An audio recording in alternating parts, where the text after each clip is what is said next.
Hello, and welcome to the 80s Movie Podcast. I'm your host, Edward Havens. Thank you for listening today. On this episode, I want to visit one of my favorite movies of the decade, one that really brought the passion of jazz into my life that not even my father's Blue Note Records collection could bring me in my youth, for I was not yet ready for jazz as a kid. I'm talking about Bertrand Tavernier's 1986 masterpiece, Round Midnight.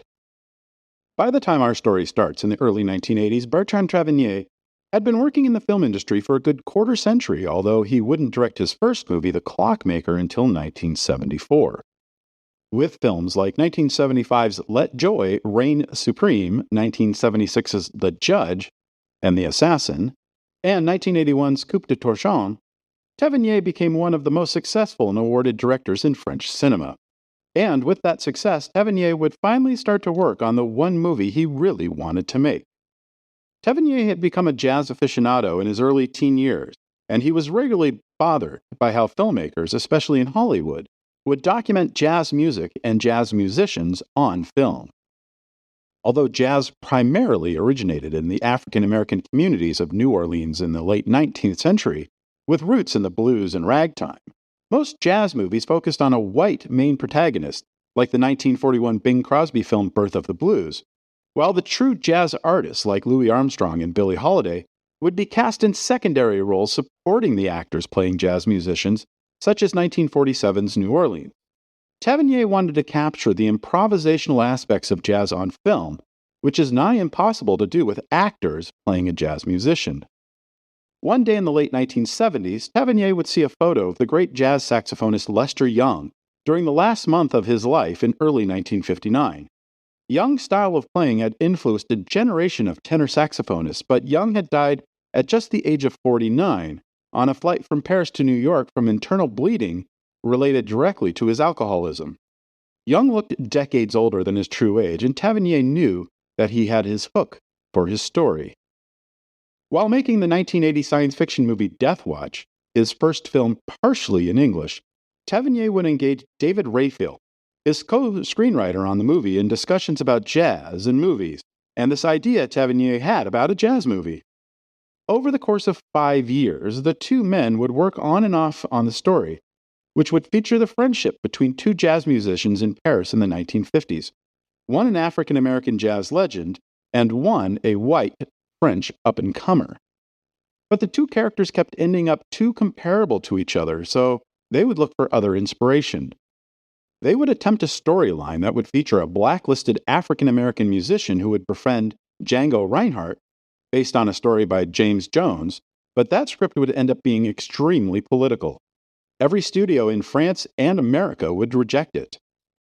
By chance, Tavernier would meet a French graphic designer, François Padreau, who not only had extensive personal knowledge about American jazz expatriates in France during the 1950s, but was one of jazz pianist Bud Powell's best friends.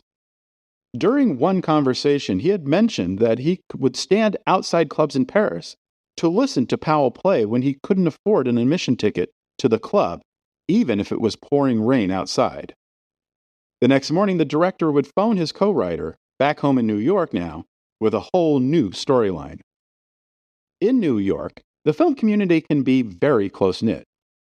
On one of his visits to the city in early 1985, Tavernier would get to meet with Martin Scorsese, an admirer of the director's, and the two would speak about Tavernier's jazz project. Scorsese would be so moved by the story, Scorsese, would call up Irwin Winkler, his producer on New York, New York and Raging Bull, and told the producer in no uncertain terms that Winkler had to get this film made. Within a month, Winkler and Tavernier had the $3 million film funded through Winkler's first look deal at Warner Brothers, although Tavernier and Rayfield only had half a script written at that point. While Rayfield continued writing, Tavernier would go on the hunt for a seasoned jazz musician to play the leading role of Dale Turner, who by this time was a composite of Bud Powell and Lester Young. While watching some old film of jazz musicians in Paris in the 1950s and 1960s, Tavernier would become engrossed with footage featuring Dexter Gordon, an American tenor saxophonist who was influenced by Lester Young, who himself influenced John Coltrane and Sonny Rollins. Gordon was exactly what Tavernier had been looking for, but Gordon hadn't performed live in a couple of years at that point, and no one was really sure if he was even alive. Tavernier was despondent, as not only was Gordon the right man for the role, Gordon had actually appeared in a couple movies in the 1950s and 1960s and had recorded with Bud Powell in Paris in 1963. He believed Gordon would be able to use his personal experiences to feed the performance. By chance, a pianist friend of the director's who knew about his search for Gordon would come across the jazz man about a month later, playing without billing in a small club in New York City. Gordon, who, upon hearing about the French filmmaker who wanted to cast him in a leading role in a movie about jazz in Paris in the late 1950s, would get in contact with the director. And Tavernier would be correct in his assessment about Gordon, and not just as an actor. Tavernier would welcome Gordon into the writing sessions where he was able to help better inform the writers on how things were in the Paris jazz world of the late 1950s, when the movie takes place. Gordon would also suggest little tips for his character and moments of dialogue that would make it into the final film. As Francois, the recently divorced French graphic designer who befriends Dale Turner and attempts to help the jazz man escape his alcoholism, Tavernier would turn to 29-year-old actor Francois Cluzet, who in just 5 years of professional acting had already worked with several of the top French filmmakers, including Claude Chabrol and Diane Kurs. Tavernier would assemble a who's who of modern jazz greats to play members of Turner's band, including Herbie Hancock, whose 1962 album Taking Off featured Dexter Gordon on tenor sax, and would also be composing the score for the film, Bobby Hutcherson, John McLaughlin, and Wayne Shorter. It was Tavernier's expectation to let the musicians just play whatever they wanted live on set, to capture the magic of jazz as it happens, and work the footage into the final film as needed. While Martin Scorsese would not be a producer on the film, he would agree to come aboard as an actor, playing a scumbag New York club owner. The movie would begin production in Paris on July 1st, 1985 at the Studios d'Épinay, where the sets for both Paris's Blue Note Club and New York City's Birdland Club would be recreated as faithfully as possible. After 2.5 months of shooting, first in the City of Light, and then a few days in Tavernier's hometown of Lyon, the production was supposed to move to New York City for 1 week of location shooting, but would have to be put on hold when Gordon needed to be hospitalized for abdominal pain. Shooting would resume in late September once Gordon was out of the hospital. Ironically, Scorsese's scenes as a New York nightclub owner were not shot in New York City that week, but on one of the sets in Paris a few weeks earlier. As Tavernier worked on his cut of the film, Round Midnight would find another benefactor on the Warner Brothers lot, the jazz enthusiast Clint Eastwood, who had been looking to make his own movie about jazz legend Charlie Parker for nearly a decade. A successful release for Round Midnight would be extra incentive to get the studio to finally commit to his movie. Warner's would plan a platform release for the film beginning in New York City on October 3rd, after its world premiere at the Toronto International Film Festival on September 12th, and 2 shows at the New York Film Festival on September 30th and October 1st. Opening at the Plaza Theater in New York City, the film would mesmerize film critics and audiences alike. Janet Maslin of the New York Times would call the film, quote, a masterly tribute, unquote, to jazz, while many critics would single out Dexter Gordon as giving not just one of, but the best performance of the year. In its first 3 days of release at the 510-seat Plaza, 5 shows a day with a late show on Friday and Saturday nights, the film would gross $39,000. At $6 a ticket, they would sell an average of 382 seats at every single show, whether it was 12 noon or 12:15 in the morning. In its second week of release, the film would actually increase its weekend gross total to $40,000. In week 3, Warner's would open the film at the 414-seat Regent Theater in Westwood, where it would sell $26,000 worth of tickets, on top of the $22,000 worth of tickets sold at the Plaza in its third week there. And it would continue like this, opening on one screen in a major city to strong numbers, but never really given a chance to become a true breakthrough film. Even at its widest point of release, Round Midnight only played in 50 theaters. The movie would pretty much disappear after the first of the year, although Warner's would continue to play it on one screen in Los Angeles and New York, in the hopes that the film might secure an Oscar nomination or 2. And although Santa Cruz was and still is home to one of the better jazz clubs in America, the Kumbwa Jazz Center, Round Midnight would not make it to town until Christmas Day 1986, nearly 3 months after its initial New York engagement. I had to work on Christmas afternoon and evening at my theater, so I wouldn't have a chance to see the film until the following day. My mom got me a Sony Discman for Christmas that year, and since my go-to record store in Santa Cruz, Cymbeline Records, was closed that day, I would hit the record store in the morning and buy a few CDs to listen to my new Discman before I hit the Nickelodeon for the 1:35 p.m. show. Throughout the entire film, I sat in the theater mesmerized. This was jazz as I had never experienced it before. I knew of John Coltrane and Miles Davis and Thelonious Monk thanks to my dad and what I finally realized was his amazing collection of jazz records. But this was a thunderbolt that awakened my soul. The movie was beautiful, but the music was life-affirming and life-changing. Right after the movie, I headed back to Cymbeline and bought the Round Midnight soundtrack. And over the next 36 years of my life, I would immerse myself in the music of Cannonball Adderley and Eric Delphi and the two men who inspired the movie, Bud Powell and Lester Young, amongst many jazz legends. But it would take me a while to discover that there was a second album related to the movie, released as the other side of Round Midnight, that featured several songs either from the movie that didn't make the official soundtrack or were recorded during the making of the movie but not used in the final film. Round Midnight would be awarded a number of accolades at the end of the year. The National Board of Review would name it one of the 10 best films of the year.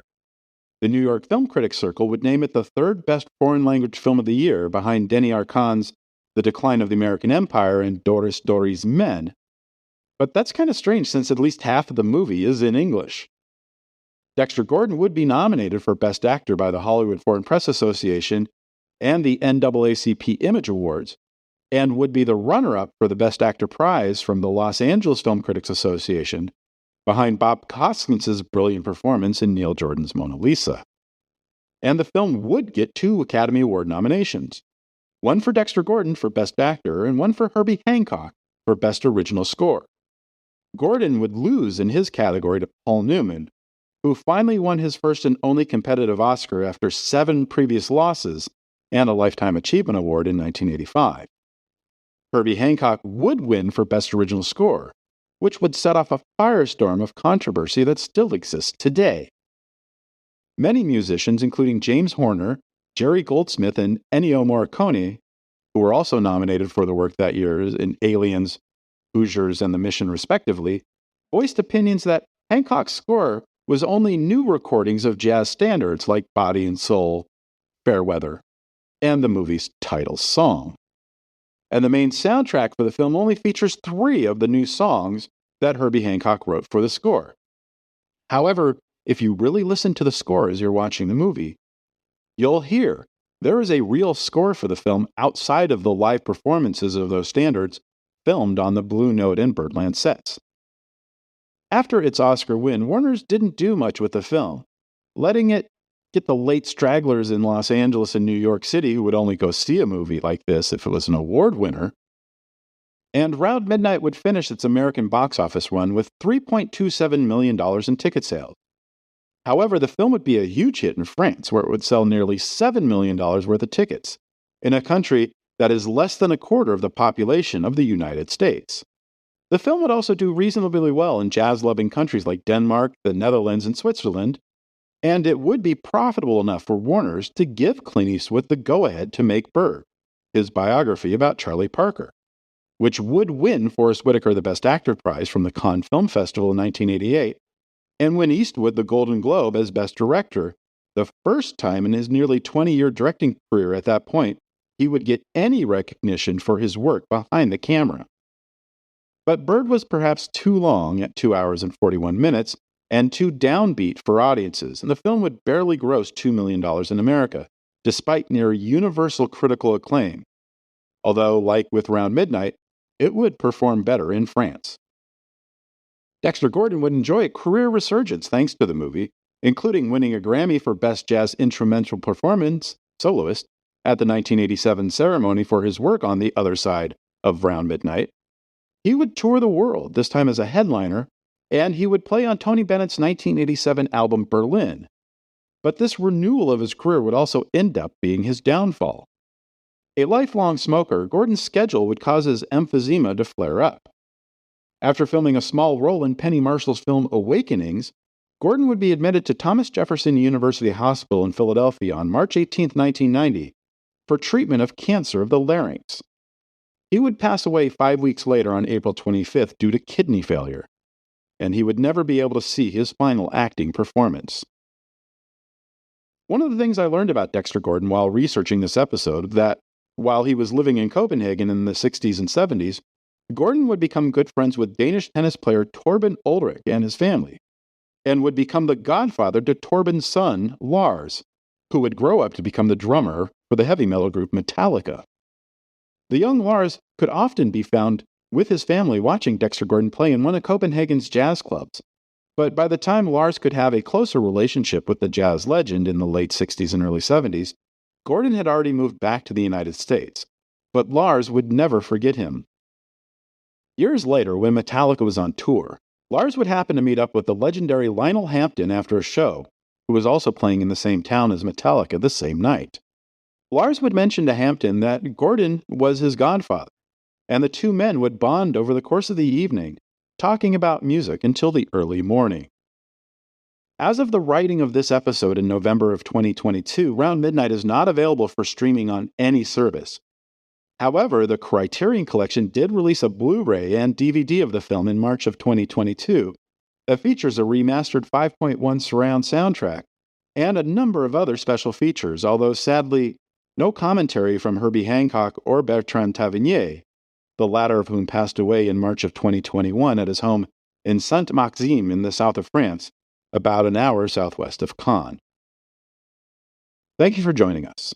We'll talk again next week when episode 94 is released. Remember to visit this episode's page on our website, the80smoviepodcast.com, for extra materials about the movie Round Midnight, Bertrand Tavernier, Dexter Gordon, and others we covered on this episode. The 80s Movie Podcast has been researched, written, narrated, and edited by Edward Havens for Idiosyncratic Entertainment. Thank you again. Good night.